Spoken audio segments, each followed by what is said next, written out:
Good evening, ladies and gentlemen. Welcome to the 7th episode of the Soccer Scene here with Sport in Limerick. Delighted to be joined once again by Noel and Jason O'Connor for this evening's game, where we digest the Galway United game with Treaty last night. Also move on to the Cork City Munster Derby, which is on Friday at the earlier time of 3 o'clock. Hopefully, anyway, obviously there's the pitch inspection, tomorrow to discuss whether the game will go ahead or not. It would be Treaty's first home game. You have a number of things. Obviously, we have the Tuohy Cup final in junior circles tomorrow night as well to discuss, as well as our predictions league once more. So Noel, without further ado, I suppose we'll discuss the Galway United victory over Treaty United last night, the Monday night fixture. But what was your overall assessment of the performance and the result for Treaty last night? Yeah, I suppose it's not entirely unexpected that they lost. I thought they gave a decent enough account of themselves. I thought they were a lot better than they were against Cove. My feeling about Galway is that they're a much improved outfit from last year. And, Treaty weren't a million miles maybe from nicking a point. The way the game went, I thought they were totally dominated in the first half. I thought Galway's tactics were spot on. And they kind of played with a front three, really, and didn't really give the Treaty defence a chance to settle on the ball and force them into kind of hurry clearances. And, they did very well picking up the second ball as well. And, they totally dominated that first half, without creating a lot of chances, but just a couple and got a goal. But I thought that they were full value for it. They got a goal early in the second half then, which was a nice cushion for them. And then they started to coast a little bit. I thought it was a really bad error on the Galway side for Treaty's goal. And, when you're 2-0 up in the game and all of a sudden it's 2-1, the psychology changes. They started to get deeper and deeper. I presume they were feeling a bit tired as well, as they had a game on Friday night against Bray. And as we said already, that Treaty were going to be fresh. And, when you're 2-0 up and someone scores, then, it's kind of a natural reaction to drop. And at the end, I think both sides had very, very good chances to get another goal, and neither managed it. So I think overall probably a fair result, certainly a good win for Galway. And look, they're miles ahead of where they were last year. And I don't think it is that Treaty have gone backwards, but I think that as Galway certainly have improved a lot from this time last year. Yeah, they certainly do look odds on to be right up there for a league title challenge in terms of the strength of their organisation. Jason, I have to say I feared the worst for Treaty from the first half. Obviously conceding, so early in the game, which is a disaster, especially when, Galway don't give you an awful lot of goals or chances. Then, you concede that goal, the second goal that Treaty conceded very close to half time. I fear, obviously it's been a very debatable decision, I suppose. Some people have went on the line of that it was absolutely not a free kick. You hear other opinions saying that it was a free kick for a foul on Joe Gorman. You're 2-0 down at half time. In fairness, I suppose there was some positives in that Treaty showed some of the spirit that we would have seen a lot of last year to get back into the game and, I suppose narrowly lose out in the end. Yeah, Adrian, you kind of covered it there, really. It's firstly 2 poor goals conceded from Treaty, and it's the timing of the goals as well as the fashion they conceded them in. For me, 6 minutes in, the mantra always going to Galway is don't give them anything early. Get through the first 15 minutes. If they are to score a goal, make sure they earn it, because, as you said, it's very, very difficult to get 1 goal, never mind 2 in AMDC Park. But look, you look at 6 minutes, it's off a long throw. It's flicked on by Mikey Rowe, and Wilson Mawero at the back post seems to have way too much time for me to finish it. It's a good finish, there's no doubt about it, but he has way too much time, Adrian. And from that point of view, 6 minutes in, if you're looking at it internally, you're questioning the warm-up, how they start the game, what kind of I suppose, spirit and rousing pre-match team talk they've got, going into the game, because it's a sloppy goal to give away so early. You mentioned there the goal on 44 minutes, and there's a big difference, Adrian, in going in 1-0 down at half-time and going in 2-0 down, which was the case when Joe Gorman was dispossessed. And look, we were talking about it in real time. you asked my opinion, and straight away I said it wasn't a foul. Having played up front at this level and numerous levels, you don't expect your centre back, someone of the size and stature of Joe Gorman, to be dispossessed that easily. He should have just put his foot through the ball. Game management, 44 minutes on the clock, get in 1 goal down, and you can regroup, and you're certainly still in the game. You know, look, and even you go on past, I suppose, him being dispossessed, the amount of time Stephen Walsh had to bring the ball back onto his favoured left foot and finish it into the top corner shouldn't be really allowed either inside the box, you know. So 2 sloppy goals. Noel correctly said the goal back for Treaty was a mistake from Galway. Good finish by Enda Kern. But until Tommy changed the formation, really, Adrian to 4-4-2, and it was a 4-4-2 from Galway. Make no mistake about that, you know, with Walsh and Maguire up front. You had Mikey Rowe wide and Ed McCarthy wide, who came in narrow, out of possession. If you want to use the technical term, I suppose, is the diamond shape in midfield, but they come in off the wings when they're out of possession, and they've plenty of bodies in and around the middle of the park, and then they get back out when the ball goes out to Ludden and Charlie Fleming, and we didn't see a whole pile of attacking quality from either Treaty fullback because of the way Galway were set up. And look, we've said it numerous occasions. I said it from last year. 4-4-2 against Treaty causes them big problems, you know, and it was the same the other night. But look, I'm not being critical of Treaty. It's one of them games where I class as a free shot. You're playing against a full-time outfit with a very big budget compared to what Treaty have. They did change to 4-4-2, you know, and when they did, the difference was seen straight away. You know, they brought on Red Hanlon, you know, and they got a goal back within a minute of him coming onto the pitch, Adrian, you know, and look, Kieran had a big chance, as we saw, you know, on 87 minutes, I think it was, you know, and he'll look back at that and he'll know. He won't need me to tell him that he should convert that chance. He's 6-7 yards out. He doesn't hit the target. You know, he hasn't played a game since the beginning of the season. Possibly that's a factor. But the game only really opened up when Treaty went to 4-4-2. That 4-3-3 is becoming very predictable for opposition teams. And if you're going to play 3 in the middle, then there has to be, I suppose, that third midfielder needs to be closer to Enda Kern. He was very isolated for a lot of the time until, as I said, on 66 minutes, you know, that they went 2 up top. But no, can't be critical of the spirit they showed. They fought back into the game. They had some chances. And look, it's a free shot. The games against Cork, Galway and Waterford are free shots for me. But look, great to see the spirit. Great to see the never say die attitude from the players. And that was back to what we saw last year. Yeah, they did show spirit in the second half, Noel. And obviously, as Jason mentioned, you know, could have easily nicked the draw as well. I know Galway had a few chances on the break, but could have easily nicked the draw with Kieran Hanlon. It was probably down to match sharpness as much as anything that maybe he didn't convert what was a gilt-edged chance by his own standards, I suppose. Do you think that Jason is right, Roland, that maybe if Treaty, you know, changed to 4-4-2, got an extra man closer at least to Enda Kern, that it would bear fruit, it would be fruitful for them?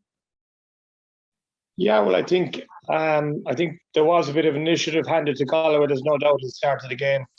Took a while to work out exactly who was playing where. There seemed to be a lot of central midfielders on the pitch, and maybe just a lack of, you know, a bit of wit or creativity. I know you're away from home, but if you have a player, and I just mentioned Joel Coltrane, for example, you know, I'd use the word that, you know, he'd keep the Galway defence honest. I would have said the same about Sean McSweeney last year. Because you know when he gets the ball that, you know, maybe one pass or one break and he can turn, you know, a normal situation into a really good attacking situation, and it just keeps defences honest. And, you know, I was just wondering, like, you know, you've Lee Devitt, you've Mark Walsh, you have Callum McNamara. You know, I consider them kind of central midfielders, you know, in the more defensive sense. And Matt Keane is another, you know, another hard-working midfielder for me.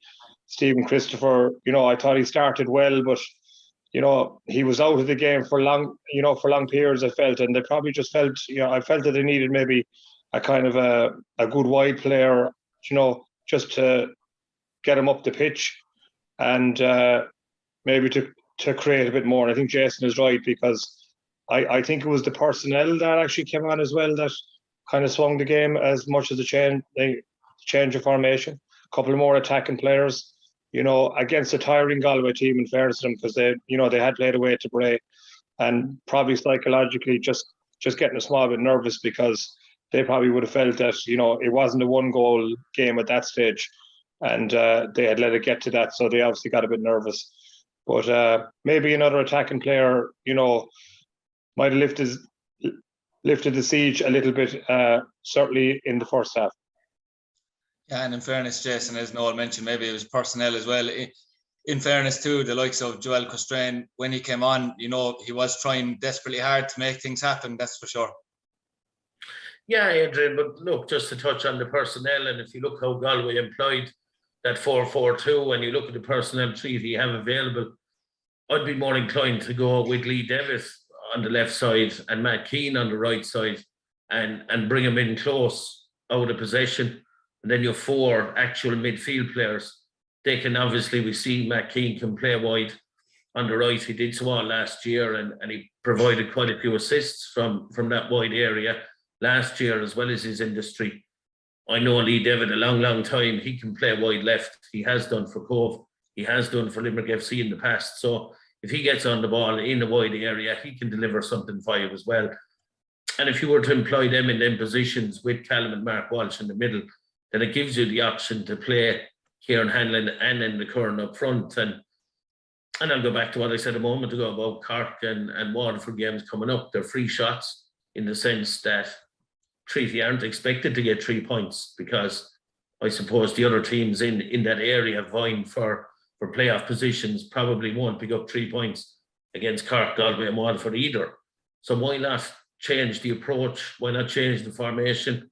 And be a bit more detailed in the instructions you give to your wide players, and change it up and surprise the opposition, because I think everybody now is getting too familiar with the 4-3-3, and let's be honest, it's not really been effective, Adrian. It's not.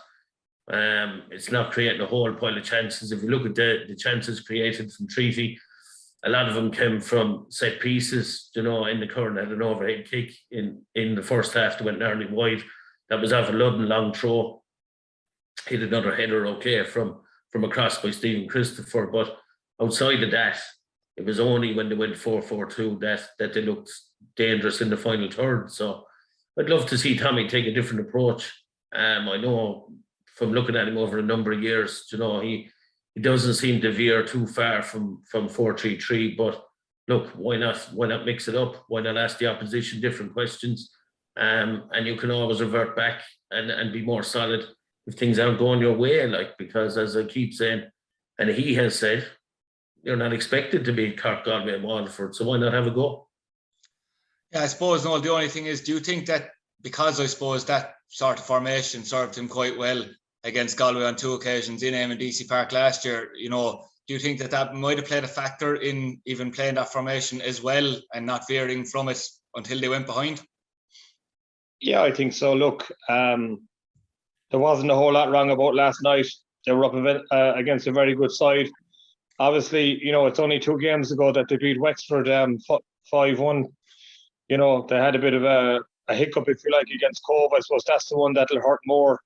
You're probably thinking if they played as well as they played last night below in Cove, they probably would have the 6 points, and there'd be less talk about last night. But the formations for me, I think the game gets a life of its own, and sometimes you end up playing a bit more than 5 or 6 or 7 behind the ball. Sometimes it's a lot more, and then other days everything just clicks into shape, and so the formations, I don't think the tactics had a big bearing in the game last night.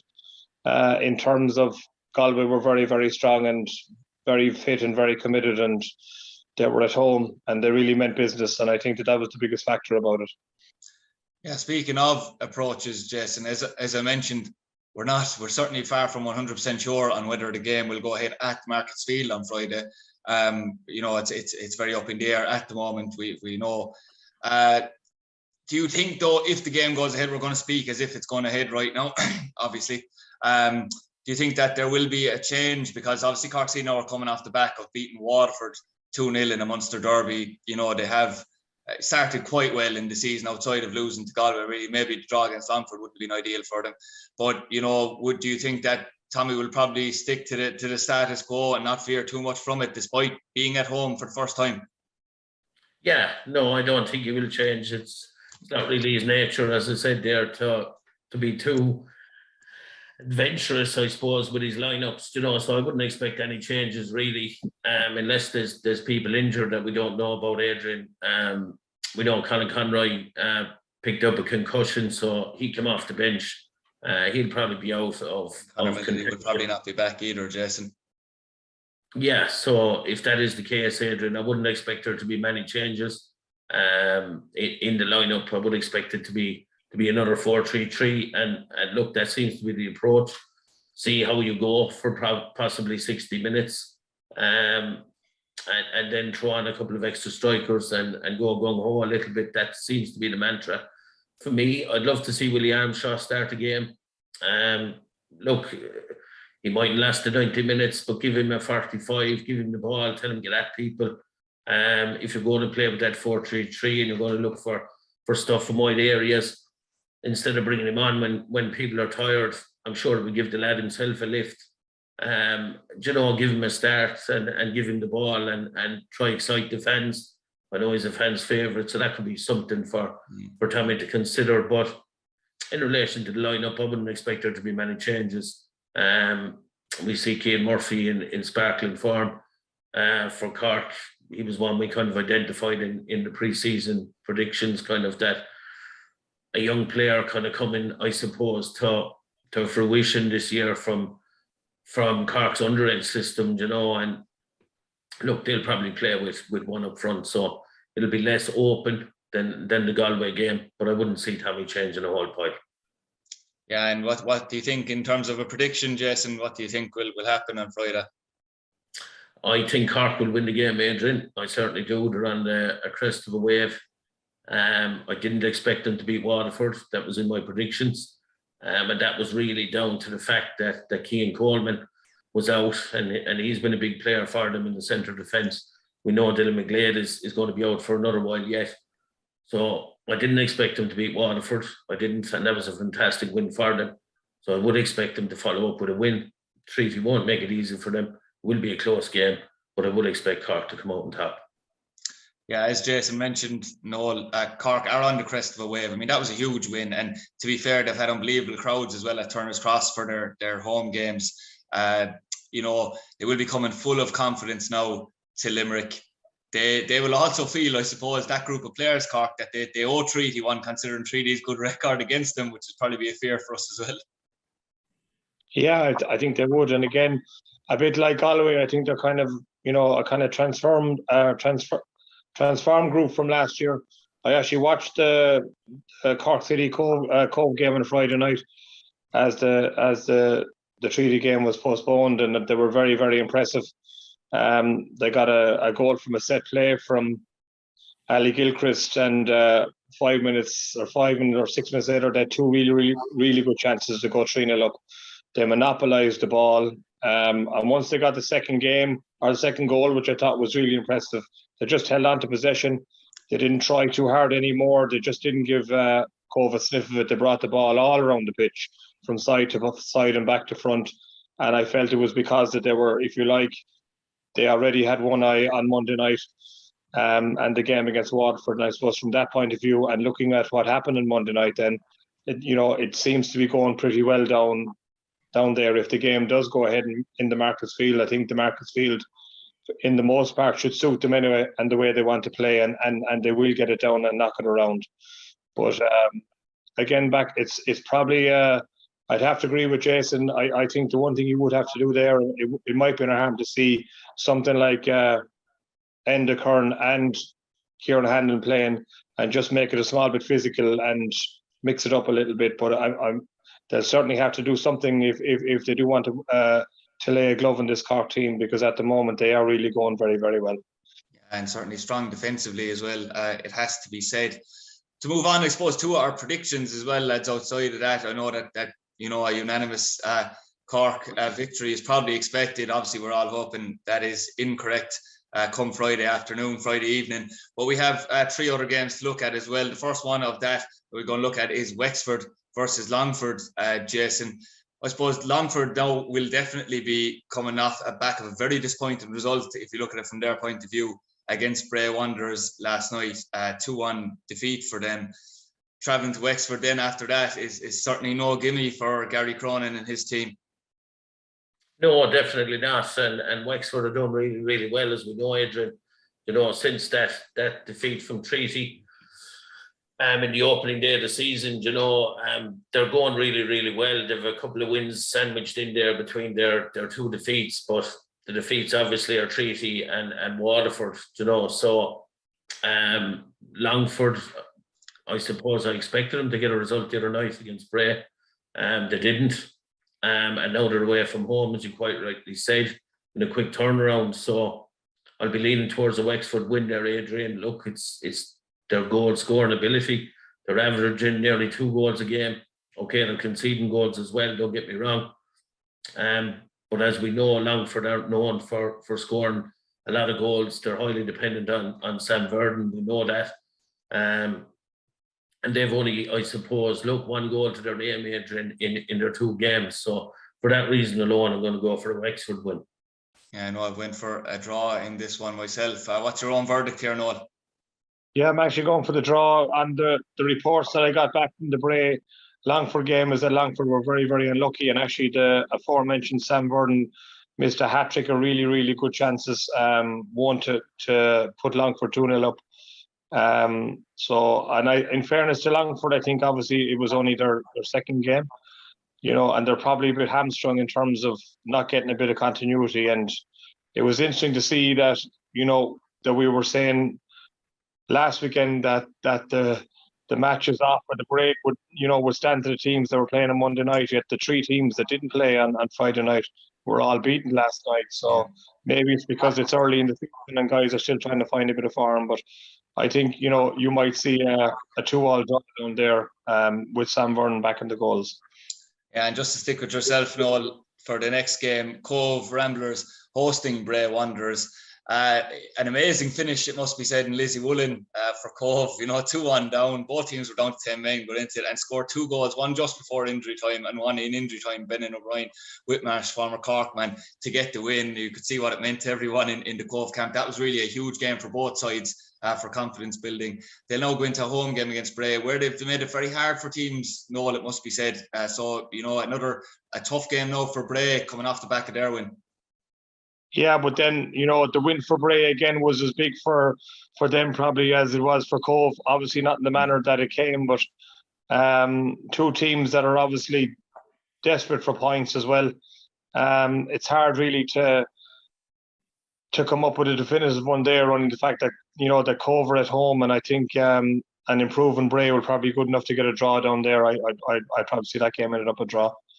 I'm just going to go for Cove myself. They didn't leave me down last week, so I'm definitely going to go for them as well. What about yourself, Jason? I'm going to go for a Bray win there, Adrian. Cove will be without Luke Desmond. We know that. He was red carded the other night along with Glenn McCauley, and that was the coupon buster for me. I know at Loan, I suppose, look, are scratching for a result and they're only coming together. But if we look at the Bray lineup, Adrian, there is quality in that lineup. You know, there certainly is with Conor Clifford and Paul Fox and Hugh Douglas. And, you know, they have good players. And I think that bedding in time, I suppose, that we were all kind of concerned about between Bray and Cabinteely, I think that's probably coming together now. Cove, can they maintain that kind of intensity that they've shown over the last 2 games? We know the pitch is a factor in St. Conan's Park, but I just think Bray have that little bit, I suppose, of quality and guile, and Curtis Byrne was off the mark from the other night as well. He's a player that we know can score goals at this level if he's motivated. And look, I just think they'll have a little bit too much, Adrian, I really do. And on the last game, Jason, to stick with yourself, you've got Athlone and Galway. I think out of the games to predict, this was probably felt on paper the easiest, obviously, for myself. Anyway, I have went for a Galway win in Athlone. I mean, even just taking the football out of it, the experience difference between the two sides. What's your own verdict? Yeah, I don't think that anybody really will be back in Athlone. It's certainly going to be a Galway win for me. As we said, very impressive against Treaty last night. On the crest of a wave, top of the table. And look, I think obviously if they win their game in hand, they're top of the table. Cork are sitting there at the moment, but Galway will know that they have that game in hand. And I think they'll be too strong for Athlone, Adrian. Yeah, and I think I'm safe to say, Noel, you'll be joining us on that one. Yeah, absolutely. Yeah, I think like Athlone, they'll really be down again after what happened last night, and like Galway will remember, because we're talking about Cork remembering last year. I know Athlone were beat Galway 3-0, and I'm sure that'll be a bit of a reminder as well. But you just can't see them slipping up. Yeah, certainly not. And to finish off, Jason, it's the small matter and the not so small matter locally, it must be said, of the Tuohy Cup final that will take place at Jackman Park tomorrow night between two of the Limerick District League Premier Division giants, Fairview and Ballynanty. I suppose the old mantra of anything can happen in a cup final comes into it here, but there'll be nothing you'd imagine to say. I'm expecting, I have to say, a close game myself there, Jason. Oh, definitely be a close game, Adrian. You look at Ballynanty, historically, they're Lawson Cup champions, I think, more than any other junior club in Limerick. But the Tuohy Cup on offer on Wednesday night is the first Premier trophy up for grabs. And they'll certainly want to win it. Fairview will certainly want to win it. I don't see a whole pile in it. The conditions might play a factor. Obviously, a lot of rain falling, and it'll be interesting to see what way Jackman Park is. But look, both very, very strong squads on paper. It's who turns it up on the night, Adrian, and who delivers for the two managers. Yeah, it certainly will be, and we look forward to that game, as well as obviously the Munster Derby between Treaty and Cork, which we will be discussing in detail next week on episode 8 of the Soccer Scene. My thanks once again to Jason and Noel for joining us this evening, and we will hope that you can join us next week once again